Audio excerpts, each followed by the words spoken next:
And so what we're going to do is have a couple of testimonies. Kevin, why don't you come up, brother? You got 10 minutes. Okay.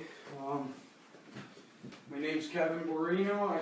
I live in Rochester, New York. I've been saved since 1990, March 28th, 1998, and I've been pretty much doing this kind of ministry since I was saved, but not to the same level that I do it now. And I've always, after I got saved, I was always involved in churches that emphasize evangelism and passing out tracts. So I'm not really preaching. In fact, I went to a church also that they actually had like Bible Institute courses for street preaching, but they used to just go out like on Saturday morning from 11 o'clock to 11:30 at the bus stop, and then that was it. But even before then, I really don't remember the exact calling that I had that I opened my mouth, but I used to pass out tracts a lot, and I can remember the first time I felt inclined to do it. I went to the street corner, and I didn't even know what to say, so I just pulled out I had a fellowship tract lead, the open door, yeah, I think it was the empty tomb. I can't remember exactly which one it was, but I didn't know what to say, so I just opened it up and just started reading it. So, and then that was like my first, encounter with it. And I don't, like I said, I can't really go back to a certain where I saw somebody, or I just know that my churches that I went to emphasized evangelism.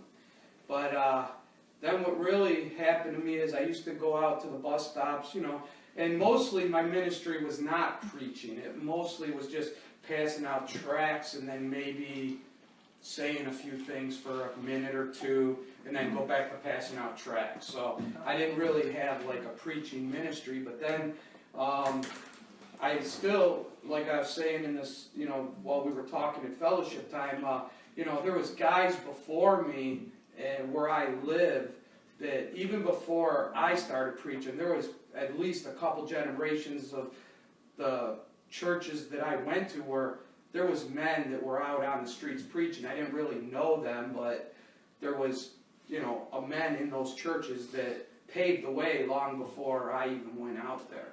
But one I'll mention is a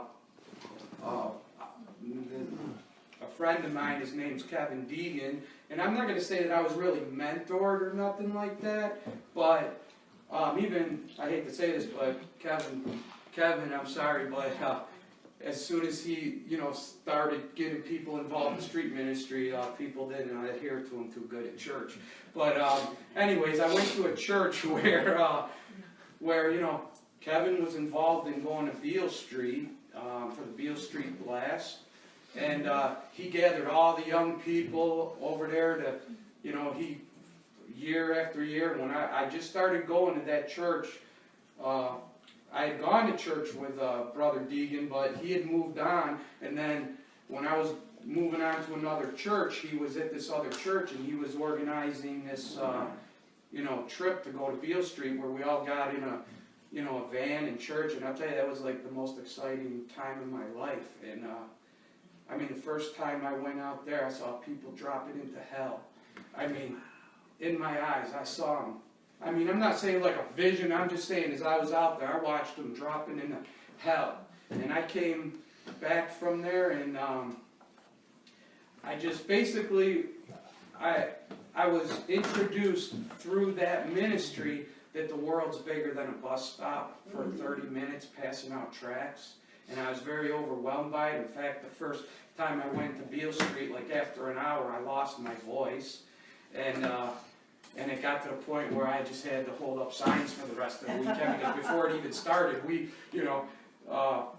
the bunch of guys that I was with, they used to go out early in the morning hours, 1, 2, 3, even before this thing started. We got out there the night before, and I lost my voice, I couldn't even preach. But anyways, after I got back from there, I really had a vision of more what the world is, and that's how I got into where I'm at now.